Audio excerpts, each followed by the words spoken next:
Bien-aimés frères et sœurs, vous connaîtrez la vérité et la vérité vous affranchira. Ça, c'est pas moi qui le dis, c'est la Bible qui le dit. Et moi, je vous dis mieux. Vous connaîtrez la vérité historique, notamment celle de vos ancêtres kémites, et vous aurez une vision globale de ce que c'est que la vraie souveraineté politique. J'ajoute, vous reviendrez à la spiritualité africaine ancestrale et vous comprendrez les enjeux de l'indépendance économique. Et pour terminer, vous accepterez votre identité culturelle kémite et vous obtiendrez deux choses. La première, c'est la paix. La seconde, c'est le développement, à une condition. L'unité de toute l'Afrique noire, l'unité de tous les Noirs du monde entier. Hotep à tous, bienvenue sur la chaîne des panafricanistes par essence, par conviction et par excellence. Celle des citoyens kémites par nécessité et obligation de combat. Nous sommes une chaîne qui n'est guidée que par nos ancêtres et rien que par les ancêtres qui appartiennent à l'égrégore du monde noir. Par conséquent, nous ne croyons en aucun Dieu venu de l'étranger. Toutefois, cette vidéo n'est aucunement destinée à inciter à la haine ou à la violence, car nous menons un combat qui est d'abord et avant tout spirituel, intellectuel et démocratique. Ensuite, il est politique, géopolitique et géostratégique. Contre l'impérialisme, le colonialisme, le néocolonialisme et l'endocoloniat, qui sont tous qualifiés de crimes contre l'humanité. Nous menons ce combat sur la base du principe fondamental que nous avons hérité de nos ancêtres kémites, qui est celui de la Mahat, c'est-à-dire solidarité, vérité et justice. Vous êtes donc en droit de connaître la vérité et nous avons l'obligation de vous dire la vérité, rien que la vérité, afin que justice soit rendue au continent africain. Et ça, c'est notre modeste contribution dans cette noble lutte en faveur de la souveraineté, la dignité, la solidarité et l'unité africaine. C'est exactement ça que nous appelons le panafricanisme. Bien-aimés frères et sœurs, nous allons vers un monde d'expropriation. Comme d'habitude, l'Afrique a toujours été le laboratoire d'expérimentation. Vous avez entendu parler des biens mal acquis. Depuis quelques années, on parle toujours bien mal acquis, bien mal acquis, bien mal acquis. Ça a commencé en France. Ils ont pris, ravi les biens des fils des dignitaires africains, congolais, gabonais, équato-guinéens. Ils ont ravi leurs maisons, appartements, voitures, tout ce qui leur appartenait, ils ont pris. Argent dans les banques, ils s'en ont accaparé sur la base de biens mal acquis. Ils sont allés même plus loin, notamment en Guinée équatoriale. Ils ont ravi des immeubles qui appartenaient à l'État guinéen. Ils ont ravi les propriétés de l'État guinéen. Ils ont ravi ça. Ah oui, c'est la canaille, quoi. C'est des gangsters. Ils ont pris, puisque c'est pour eux, sur la base de biens mal acquis.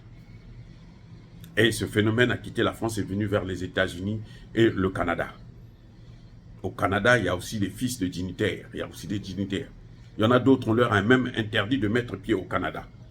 Ils disent non, toi tu rentres pas au Canada. Ils disent oh, mais moi j'ai des maisons là-bas et tout machin. Comment je peux pas rentrer? Ils disent non, tu rentres pas, on te donne pas le visa parce que tu as volé l'argent en Afrique, notamment au Congo. Les biens mal acquis, l'expropriation. Et ils ont pris les immeubles d'une valeur de des millions de dollars. Le phénomène est arrivé aux États-Unis.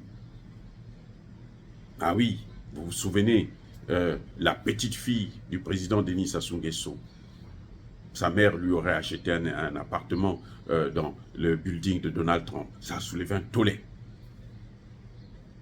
Parce qu'ils voulaient prendre. Certainement qu'ils ont pris aussi. Ils ont pris tout ça. L'expropriation. Donc l'Afrique est le laboratoire. Maintenant qu'ils ont fini avec les biens mal acquis. Parce que ce qui se passe, c'est quoi? C'est que les Africains, maintenant, ne veulent plus acheter dans leur pays. Les Africains préfèrent aller acheter ailleurs. En Chine, en Russie, et partout ailleurs, là où ils se disent, ah, nous, là-bas, au moins, il y a confiance, on ne va pas nous prendre nos biens. Même si nous avons volé ça, mais ça, c'est notre problème avec nos pays, ce n'est pas notre problème avec le pays d'accueil.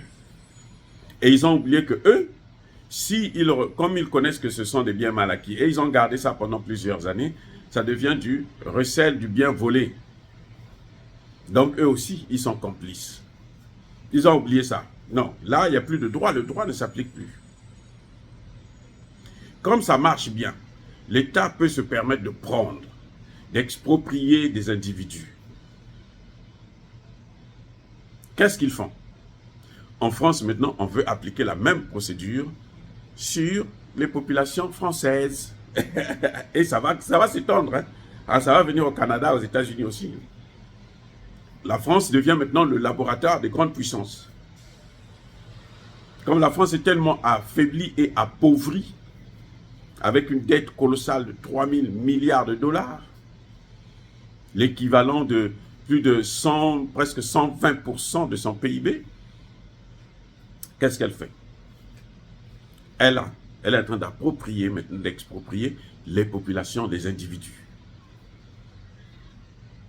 On a même entendu un dirigeant français dire que la propriété individuelle est un désastre économique, social. Eh oui, humanitaire, politique. Et ce n'est pas normal qu'il y ait la propriété individuelle dont le rêve américain a disparu. Parce qu'ils ont expérimenté ça chez les Africains. Maintenant, ils veulent pratiquer ça chez eux-mêmes. Les Français qui soutenaient cette thèse, cette théorie d'expropriation sur la base des biens mal acquis, aujourd'hui, vont maintenant soutenir aussi. Ils seront obligés parce qu'il faut qu'ils soutiennent ça. L'État a le droit de prendre. Parce que pour payer la dette, la France ne peut pas payer sa dette. La France est en faillite. Un premier ministre français l'a dit, François Fillon. C'est pas moi. La France est en faillite. Le déficit commercial est élevé, le déficit budgétaire est élevé. Depuis plus de 15-20 ans. Ce n'est pas aujourd'hui que ça a commencé. Vous voyez? Donc, ce qu'ils ont fait là, ça a marché et maintenant ils veulent appliquer ça. Et après, ils vont chercher à généraliser ça dans le monde entier. Pour que tous les biens puissent appartenir à eux, à une classe politique, à un gouvernement mondial. Vous savez comment on appelle ça? C'est le communisme nouvelle formule. C'est le communisme. Tout appartient à l'État. C'est le communisme. Or, eux, ils ont appliqué le capitalisme. Ils ont dit que le capitalisme, c'était mieux. Ils sont en train de nous ramener vers le communisme. En France, la France est un pays communiste maintenant. Puisqu'ils veulent prendre les biens des individus pour faire de ça le bien collectif. C'est le communisme. Il n'y a pas d'autre nom. Après, ça va venir aux États-Unis, ça va aller au Canada, ainsi de suite. Dès que ça arrive aux États-Unis, ils vont imposer ça au monde entier. Heureusement que maintenant, il y a les BRICS qui nous amènent vers la multipolarité. Ils vont faire ça entre eux, à l'OTAN, plus en Afrique. Ça s'arrêtera chez eux. Ils vont se partager un œuf pour 10 personnes. Ils vont manger les souris du métro pour vivre. Parce que les matières premières africaines, on ne va plus les leur donner. Voilà le problème.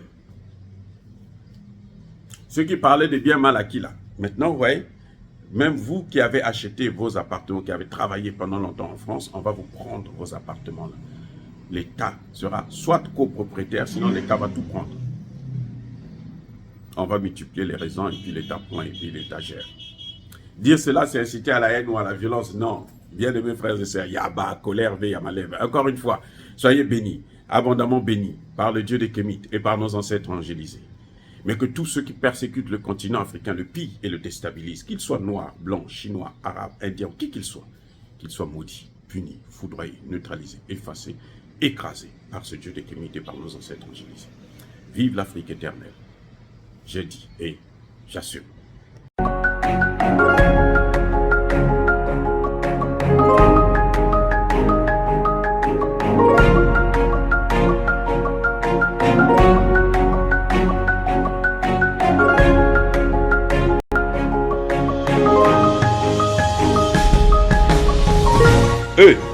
marche par la foi et non par la vue.